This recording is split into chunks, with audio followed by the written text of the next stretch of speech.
सोचें, एक ऐसा शख्स जिसने दुनिया का नक्शा ही बदल कर रख दिया हो। आज हम कहानी सुनाएंगे तारिक बिन जियाद की, उस अजीम जर्नैल की जो अपनी फौज के साथ यूरोप के दरवाजे पर खड़ा था, तारीख का धारा मोड़ने के लिए बिल्कुल तैयार। जरा तसव्वुर करें, ये वो अल्फाज हैं जो एक फैसला कुन लम्हे में कहे गए जब वापसी के तमाम रास्ते बंद हो चुके थे, और इन अल्फाज की गूंज आज भी तारीख के सफ़हात में जिंदा है। तो आखिर ये सब हुआ कैसे? इस तारीखी लम्हे को पूरी तरह समझने के लिए हमें पहले उस शख्स को जानना होगा जिसने ये सब कुछ मुमकिन बनाया। जी हाँ, हम बात कर रहे हैं तारिक बिन जियाद की। तो ये तारिक बिन जियाद थे कौन?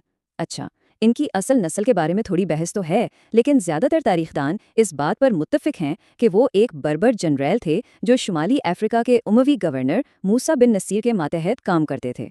तो ज़माना था 8वीं सदी ईस्वी का।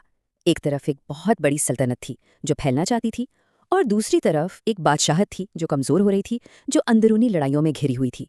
बस यहीं से अल अंदलुस की पुकार ने तारीख का एक नया बाब खोल दिया। यहाँ जो आप देख रहे हैं ना, वो दो बिल्कुल मुख्तलिफ दुनियाओं का मुआजना है। एक तरफ उमवी खिलाफत, मुत्तहदा, ताकतवर, और दूसरी तरफ विज़िगोथिक बादशाहत जो आपस के झगड़ों की वजह से टूट फूट का शिकार थी।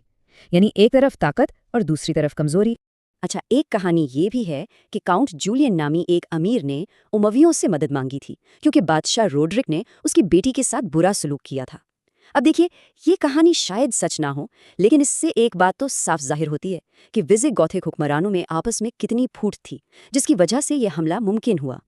और फिर साल आया 711 ईस्वी का। तारिक को हुक्म मिला, और अब वक्त था एक ऐसे कदम का, एक ऐसे फैसले का जहां से वापसी का कोई रास्ता नहीं था। ये वो लम्हा था जो तारीख को हमेशा के लिए बदलने वाला था।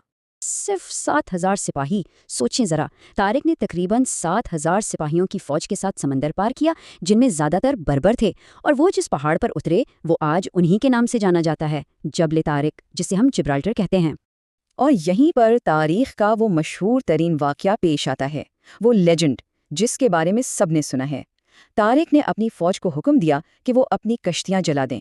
ये सिर्फ एक हुक्म नहीं था, ये एक पैगाम था कि अब या तो फतह है या मौत।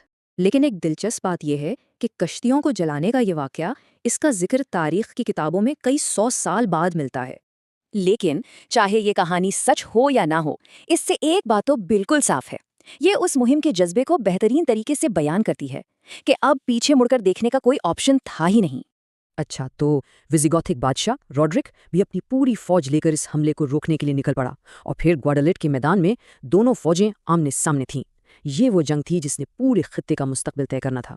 यहाँ आप देख सकते हैं कि इस जंग के बारे में मौरखीन के अंदाजे कितने मुख्तलिफ हैं।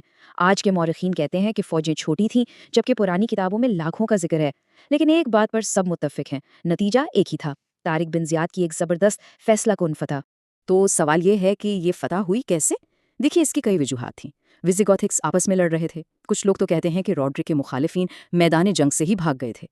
दूसरी तरफ तारिक की फौज ज्यादा मुनज़्ज़म थी, उनके पास बेहतर हिकमत अमली थी, और उनका हौसला भी बुलंद था। यानी एक बिखरी हुई सल्तनत एक मुत्तहिद फौज का मुकाबला नहीं कर सकी। लेकिन ये फतह आसानी से नहीं मिली थी, ये एक बहुत ही खूनरेज जंग थी। अंदाजा है कि हमलावर फौज के तकरीबन 3,000 सिपाही, यानी 1/4 हिस्सा, इस जंग में शहीद हो गए।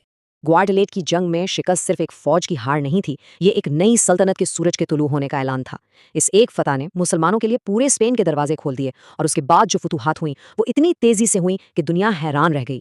तो हुआ ये कि ग्वाडलेट की फतह के बाद तारिक की फौज ने तेजी से कुर्तबा और दारुल हुकूमत तुलेतला जैसे बड़े शहरों पर कब्जा कर लिया।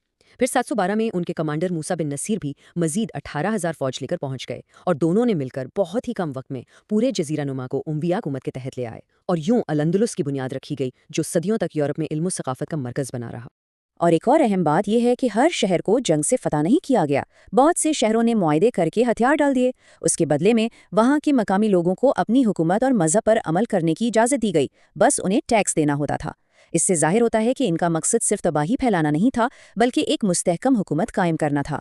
लेकिन हैरत की बात यह है कि जिस शख्स ने ये सब कुछ शुरू किया, जिसने तारीख का धारा मोड़ दिया, उसकी कहानी का इख्तिताम कोई बहुत शानदार नहीं है, बल्कि वो तारीख के औराक से अचानक और खामोशी से गायब हो जाता है। कहा जाता है कि अपनी इस ज़बरदस्त कामयाबी के बावजूद तारिक और उनके कमांडर मूसा के दरमियान ताल्लुकात ख़राब होने लगे। शायद मूसा को अपने मातहत की इतनी बड़ी कामयाबी से हसद होने लगा था। अक्सर ऐसा होता है कि बड़ी कामयाबियां अपने साथ ऐसी दुश्मनियां भी ले आती हैं। और ये टाइम लाइन उनकी जिंदगी के आखिरी सालों की कहानी बताती है। 711 में हमला किया, 712 में अल-अंदलस के गवर्नर बने और सिर्फ 2 साल बाद 714 में उन्हें मूसा के साथ दमिश्क वापस बुला लिया गया और तकरीबन 720 में वो दमिश्क में ही गुमनामी की हालत में इंतकाल कर गए। कितनी अजीब बात है ना? जिसने एक पूरी सल्तनत फतह की, वो अपनी जिंदगी के आखिरी दिन अपनी फतह की हुई सरजमीन से दूर गुमनामी में गुजारे। तो तारिक बिन ज़ियाद की कहानी हमें एक बहुत अहम सवाल के साथ छोड़ जाती है। तारीख किसी भी शख्सियत को कैसे याद रखती है? क्या हम उसे उसकी असल हकीकत से याद रखते हैं या फिर उस लेजेंड और कहानी से जो वो हमारे लिए बन चुका है? ये एक ऐसा सवाल है जिस पर सोचना चाहिए।